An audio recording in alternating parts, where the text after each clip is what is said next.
Hi everybody, it's Tracey Morrissey again with the Porch Chronicles. We're so excited to talk about everything Oakland Park, J&J Building, and real estate today with our amazing friends, Josh and Patti Greenberg. Welcome to the podcast, guys. We're so excited. Thank you for having us. Oh my gosh, so we have to start back at the beginning. And inquiring minds want to know, first of all, like how you guys got here, how you found Oakland Park. Absolutely. And there's some great stories in there that we'll get to. Yeah, so we got some great stories. So a long time ago, we lived in Altamont Springs, and we liked the area, but it wasn't really kid friendly. We wanted our kids to be around other kids and have like a fun environment to grow up in, and we just weren't getting that in the area that we lived in. Yep. I was working for another company back in the day, and I had a coworker named Matthew, and him and his partner were always talking about Oakland Park. They were saying like, we love this neighborhood, it's fantastic, it's our dream neighborhood, we want to live there. But we didn't know anything about it, and we were like, okay, like we're kind of exploring, maybe we'll go check it out. So one weekend, Patti and I got in the car, we drove over to Oakland Park, and we were like, oh, wow. There were two houses for sale. So we were like, hey, maybe let's go check it out. When you first Google Oakland Park, I was like, we're not moving to Fort Lauderdale. I was very confused. But we drove out to check the two houses that were for sale. It was in the original part of the neighborhood, that Eastover Loop area. And we drove in, and in the green space, there were just kids throwing the football around. There was kids playing on the playground. And then all of a sudden I thought it was like a mirage. It was just parents cheersing each other with mimosas. And we were like, where are we? What is this? There were just moms with their sun hats or sundresses out with like their hats and their floppy hats, having a great old time throwing a football back and forth. The green space. It was probably you. Probably us. Well, you even lowered your window. I literally like stopped the car at one point. I rolled the window down and I go, excuse me, is this real? Like, do you actually really enjoy working here? Maybe I have to pause it for a second. If that's all right. If this is Wade. Time out. It's the neighbors. It's totally going to be Wade. Is it Wade? With No mimosas. way. If it's Shantae's kid just shows up. He just comes to the door. Yeah. Like we have our very own sorry. Kramer, I guarantee you. Hey, Sean, we're doing a video right now. If he wants to go upstairs, he can we can come back tomorrow, okay? Wade. All right, thanks. I love it.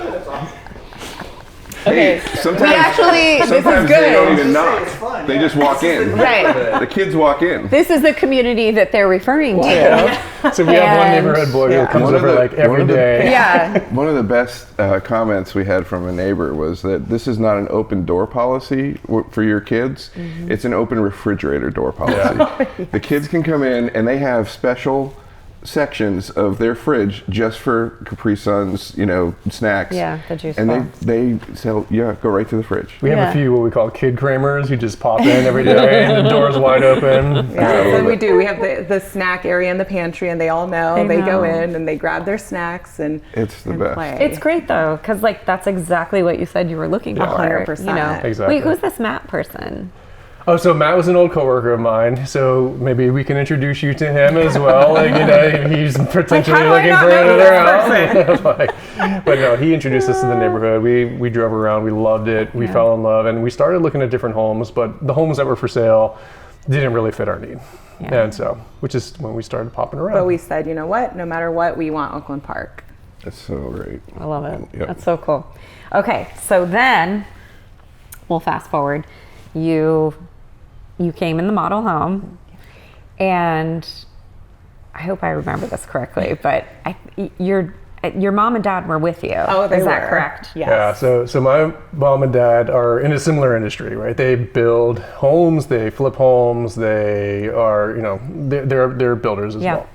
And so when we first came into the neighborhood, they had very high standards for what they were looking for. We went into a different builder and, they liked it, but they were just kind of like, yeah, we're not really feeling the vibe and what we're looking for. It was a lot more just put your name down, we'll call you when we have time for you. Yeah. Right. So we bounced around a little bit, and the next one that we jumped into was J&J.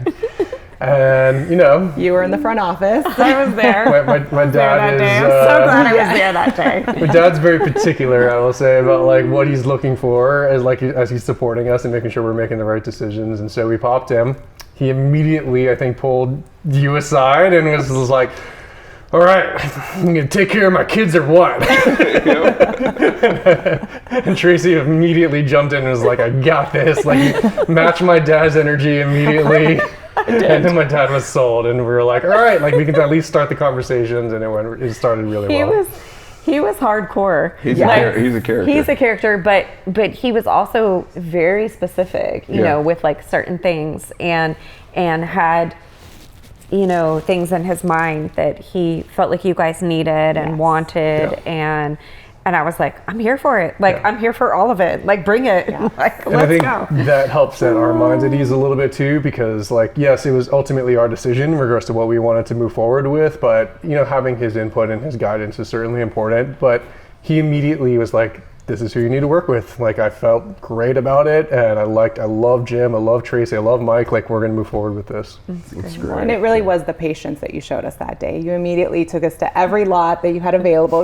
This was actually the first one you showed us, and you said, I feel like this is the one, but still they wanted to see them all. Mm-hmm. And sure enough, it was this one, but just so patient and accommodating, and just immediately we felt the warmth when we walked in, which is not what we felt in the other location. Yeah. I think the other thing too is that, in that first gathering, we were, taking in your needs because it's so specific. Everything's so specific with J&J that you have to be warmed up to it. It's you don't look at a plan.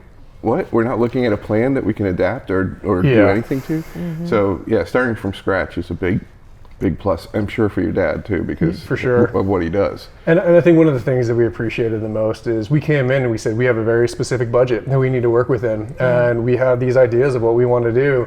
And at first, Jim and you came back and you're like, hey, I don't necessarily know we can do exactly what you want within this frame of this budget range, but here's what we can do, and here's how we can make it work, and here's some things to consider, and hey, maybe we don't do siding on the side of the house, maybe we make it stucco, and could we find some savings there? Mm-hmm. And also, where do you want to spend more money in order to make it the home that you really love? And so that was a moment where we felt that we were really working with the right partner, someone who was going to lean in and say, okay, we want to really give you what you're looking for. Yeah, the honesty and transparency just built that immediate trust that we felt okay, we are in such great hands. Yeah. Especially being first-time builders, building our first house. We've never done it before, so definitely just had us at ease. That's great to hear. So cool. Because you guys, you're definitely a young family, and that was... Which is why your favorite family picked this. You knew this lot was for them because out there is the park, and it's had fantastic. this clubhouse, this park, this lake, and I knew that view was going to be amazing, and I don't know if you want to talk a little bit more about the design, the design that we ended up, coming into with your home, but I knew already that you needed to be, taking advantage of that view out there. Absolutely. And that your kids growing up here would immediately, just because, we had experienced it with our kids on the Eastover Loop Park. And the moms and the dad, just the whole thing, the community vibe, I knew. Given the lot sizes for some people are small, and so making sure that you have for the kids a great private space outdoors, and then the ability to use that park as their second, outdoor play space is just phenomenal. So that was something that we actually enjoyed over at Eastover. The kids were in the park more than they were anywhere else. And one of the things that we thought was great way back in the day, we know that you like to put windows into your designs, and we were like, this is great because our master bedroom windows look right over the lake It is a amazing view that we get to wake up to every morning, and we're so thankful that it was like designed that way from the get-go. Well, it was your dad's idea. So. Yeah, that's true. It's always everything is his idea. Yes. So that was part of the conversation of whether we were going to put the primary bedroom downstairs or upstairs. And but I know. I'll say this. Yeah. There are compromises, and as you are able to make those compromises, you end up with just a great house that you obviously compromised by putting the master up, but there are benefits that you've obviously realized because of that, and then the fact that you've got this great outdoor space and the amount of natural light that comes into the house because we're not taking that, say, 600 to 800 square feet and blocking off these other areas. Well, I remember learning when you shared that with each lot, you really look at what is that view, what is the attributes of that lot, and I think that's definitely what sold us on trusting the primary needs to be upstairs, and it actually works great for a young family that we're all upstairs, and we have a great view. I say Ethan probably has the best view. That's right. That's fantastic. Yes. And then not overbuilding on the lots, which is something that we're always keen to think about for future. The fact that you guys have room out here for a pool. If you, decide to go down that avenue someday and you want to put in a pool, at least there's room for it. Yeah, it's funny you say that because the kids have just loved being able to play out there, to kick the ball around. But now, initially when we built, the little one didn't know how to swim, didn't really love the pool, and now he's transitioned to he loves the pool. So now that we're thinking, okay, we really do think we're going to put in a pool, we have the space for it, thanks to you all adapting to our needs. That's really great. I'm enjoying that right now because we're about to put in a pool at our house. Yeah, and it's nice that we've just. When you do it all at once, it's great, but having that little bit of a step process to go into that, it's exciting. Yeah, for sure. Or deciding if you really need it. Yeah, of course. What did you guys like about the process, building custom with J&J? And I do want to bring this up because I'm such a nerd. This is Patty's binder that she had for building, which I just love this. Like, kept us on track. The teacher in me loves this, that you had a binder. The funny thing is, people will reach out to me and they're like, hey, who did you use for something in the house? And I go back to this and I just send them the vendor name because I have fantastic. It still. That's so great. And then I also think sometimes it's like intimidating for some people when you think about building custom because there's just so many decisions you have to make, and sometimes people don't even realize, it can be a little bit daunting. But like, how did you feel about that, like approaching it? Yeah, I mean, we always joke around that like I end up being a little bit more the designer in the family, he's the creative of the family, creative one, and I'm the one that keeps us on budget. Yep. So I mean, like I had a whole bunch of ideas outlined in regards to what we really wanted for this home, and I think one of the things that we really appreciated is like being able to come in, sit down. I would pop in and talk to you probably like once a week, and we'd sit down and be like, hey, look, like here's the next step in the process. Here's what we're looking to do. Can you help guide us a little bit on this? And we felt like not only through just the counsel that we got from the builder, but also from you all, we felt like we were getting like the right direction in regards to where we needed to go and at what period of time we needed to take that step. So that was really helpful for us. And I think we also had a whole bunch of stuff that we had bought just for this home that we were sitting in boxes, and I remember literally showing pictures to you all. Yeah, exactly, and just being like, okay, what about this, and how does this go where? And I think just working with a builder who can think about, okay, we understand what you're trying to do. We really wanted an open environment. We wanted an open concept. We didn't want there to feel like there was a lot of barriers in between our home. And we also wanted there to be flow, and we thought about like, okay, how can you help us achieve that? And we felt that every step of the way, you were guiding us towards that end goal, which was really helpful. Nice. Who was your builder again? Your official builder? Barry the builder. Barry the builder. Barry, okay, nice. Yes, he definitely had his opinions on how much everything was neutral, white and black. He was like, you really don't like color, do you? He goes, oh, you put another thing that's black in here, huh? Another thing that's white. Cool. Our golf cart being black and white. He's like, really? Another thing? I love the black and white though. I feel like it plays so well in but here. You have the nice wood offset. Yeah, you do. For that third color, the brass, it's but really it's nice. warm. You have that natural wood color, and then your floor color just warmed everything up. I loved the black and white piece in the powder bath down here. That was was that a custom piece? Yes, so it wasn't part of, again, just another amazing thing of J&J that we were able to say. We had done it in our bathroom that we had remodeled in our old house, and we liked it, and so we said, let's bring this concept, and they said, yes, absolutely. Just the flexibility with that. I mean, the whole process, that could be so intimidating. Everything was that family feel. I remember with the windows that we wanted, the dark windows, black windows, and Jim saying, oh, well, my daughter Kara has those windows, so go drive over, go look. So it was very much that. It was, you took us into your house. You said, hey, look at this, so you could see different colors of flooring. So it was just such a family feel that made it a lot less intimidating, because it is overwhelming as a first timer. So talk about the porch too, because you've got the great seating on the porch. Such a good porch. It's such a great feel. And it's funny because we feel that, I don't know if it's like the lake being right around the corner, we feel like we've got a great breeze that comes through there. We just love to relax out on the front porch, and that was one of the things that we were looking for in this neighborhood. We were like, okay, we want to sit on our front porch, we want to see neighbors, we want to say hi, we want to welcome people over, but I'll tell you, sometimes it can be a little dangerous because this area right across the street tends to be the area where everyone congregates. And we have a lot of windows and people can see our house, and they're like, why weren't we invited to this party?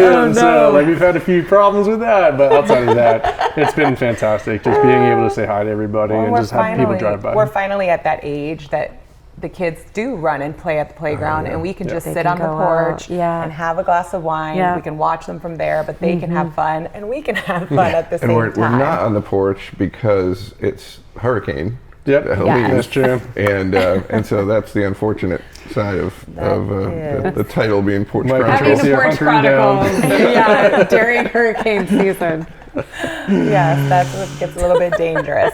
Maybe it's time for you to guys to think about some blinds. No. We ended up adding blinds here, and then we did do the screen enclosure. That's all right. We still haven't put blinds. We don't have too much great view. I know. Then we solved it by just using the porch. The last Easter egg hunt, we were like, we're just hosting porch mimosas, and everyone's welcome, whether we know you or not. So, but I feel like 50 people will show up. Oh, they did at your door. Kids' birthday parties are expensive. Lots of alcohol.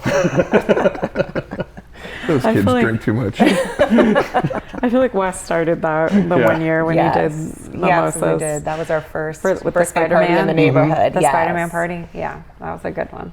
That was definitely a good one. Back when, prior to the Jingle 5K, it used to be in the morning.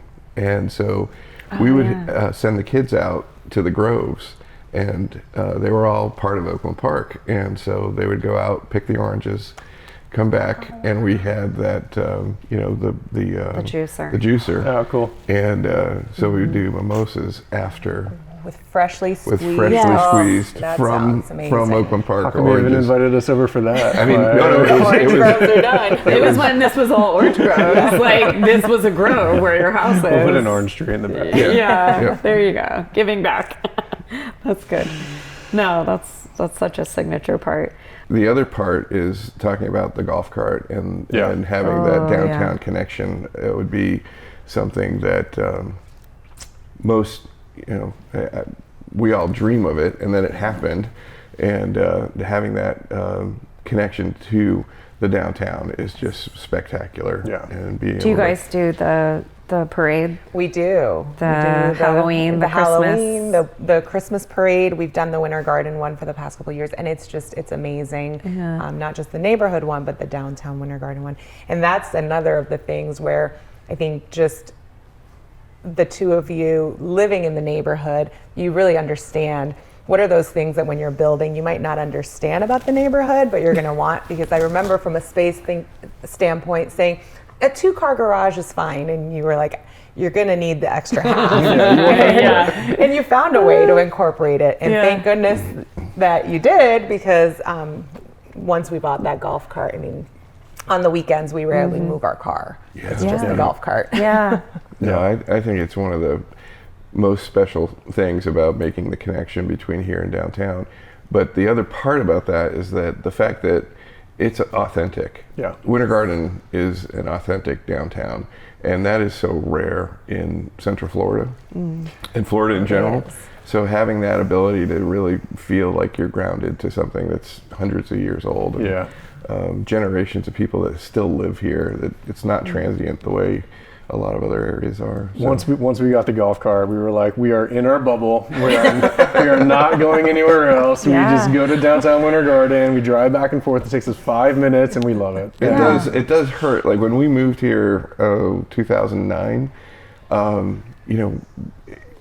We don't go downtown Orlando anymore, ever. No. And it's tough. We used to go to Winter Park all the time because that was our closest area. Sure. And now there's some restaurants we love, but it's so rare that we go because it seems so far away. And I'm like, we can't get there on the golf cart. Drive?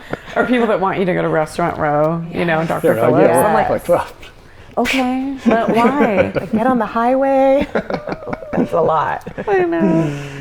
And there's not much we would change about our home either, as well. Really? Like we really, really love the house. Like it was built to what we were looking for. I think the only thing we would go back on is, we have older parents now, right? And we were thinking about, we've seen a lot of homes in the neighborhood who have the in-law suites, and we didn't build the home with a frame or like the footings, if you will, over the garage to make sure that we could set that up. In the future. But maybe that's something that we're going to explore down the road. But outside of that, like we don't really have a lot that we would change. Maybe moving the home forward a little bit, having a little bit more of a driveway. But outside of that, like we're really happy with everything. Yeah, actually the Jensens are doing that now. They're putting a second story over their garage. Yeah.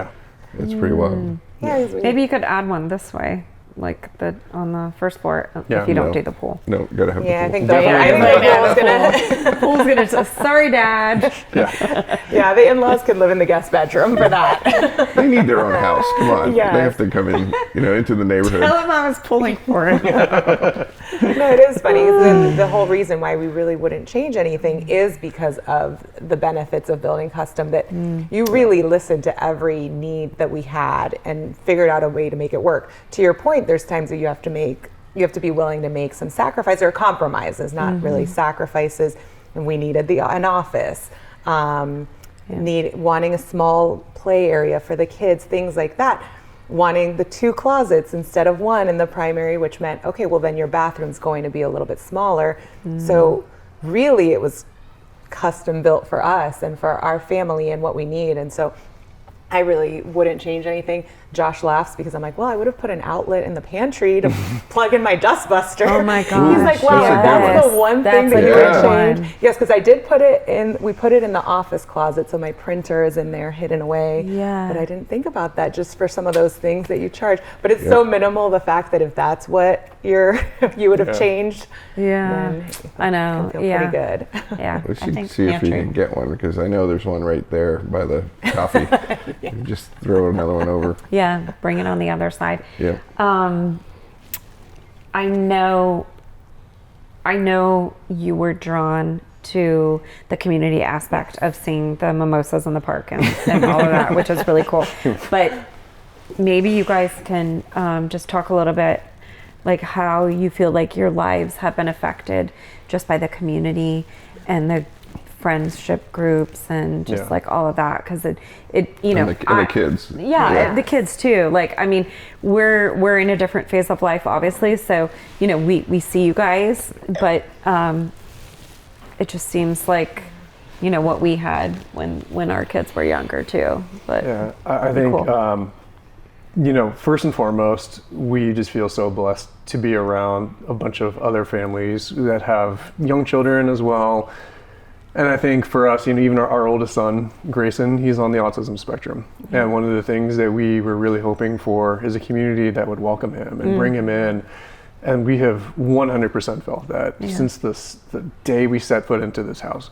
And it's just been so wonderful for him, because beforehand, we sheltered. When we were in our old neighborhood, we didn't really get out. We didn't connect with a lot of neighbors. We didn't talk. And we felt like we were not doing a service for our child. Yeah. And now the fact that he can walk out of our front door, he can be surrounded by love and friends just 2 steps away from our home. Yeah. And it's just so wonderful. And I think people in the neighborhood have really taken to understand his needs and the things that what makes him a little bit unique. And I think that it's been just wonderful that he's been just welcomed with open arms. Yeah, so cool. We definitely feel we've made friends that will be lifelong friends, and just seeing, the fact that Ethan gets so excited when his friend just pops in ding dong, just to check in and play. They have such great friendships. The school, they both go to Oakland Avenue Charter, and we absolutely love that school. They adore Grayson and Ethan, but it was just, they embraced him from day one, and he has just completely thrived. So everything about the neighborhood, the different events that we have, whether it's the different parades, the 4th of July bike parade, the golf cart parades, obviously trick-or-treating, the Easter egg hunt. We feel that there's something to do every weekend. There's never a time when we're feeling like, we don't know what to do. We're just hanging out. There's always something to do. And there were times when we go away and go, oh no, we're going to miss this in the neighborhood. And it's like, that was us this summer. We were out of town for the luau, and we knew that the kids loved the luau. Right. So I completely agree with that. The luau. And then more importantly, it's the daily stuff, the normal, everyday. When the kids are out there, you're just like, I used to pinch myself. I'm like, this can't be the way it's happening Playing here. Ball and throwing play catch and all that. And it's instant. Great. Kids just gravitate to each other, and they become instant friends.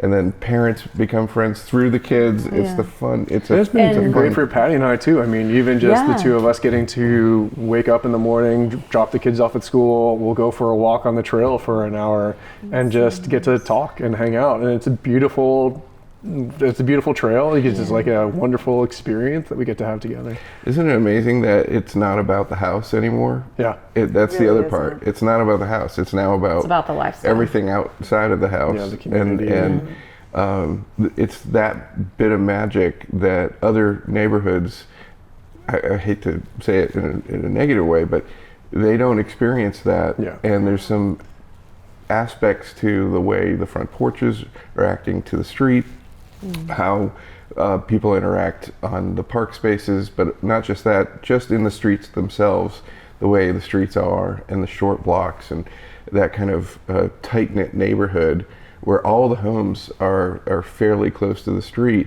and you get that interaction, and it's just natural. Yeah. And it feels good for not just you as a homeowner, but it feels good for the people walking and the pedestrians, that they're out and they're having a good time, because everything has these great passive little boundaries between sidewalks and front porches. There's hedges, there's fences, there's all this great stuff. So it makes for a great neighborhood. Yeah, when we were walking, we said it would take a lot for us to move out. And because there's just so much, and every single thing that you said, all these intangibles have just been glued us to the neighborhood. It's priceless. Can't put a number on it. The tight-knit community.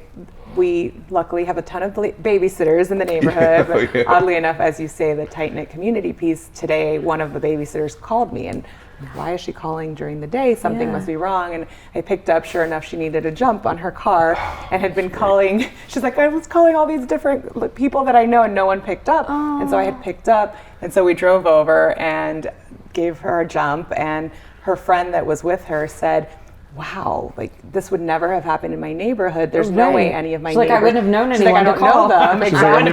Our old neighbors wouldn't even talk to each other. Yeah, they wouldn't say hi. So it's just a completely different dynamic, and it's something that as the neighborhood continues to grow, we just appreciate so much how we were welcomed, and we keep thinking, how can we make sure that we're welcoming new people that join, and we continue to make new friends as more and more people move in the neighborhood. So our circle just grows. Well, thank you guys so much for just for being a part of the Oakland Park story.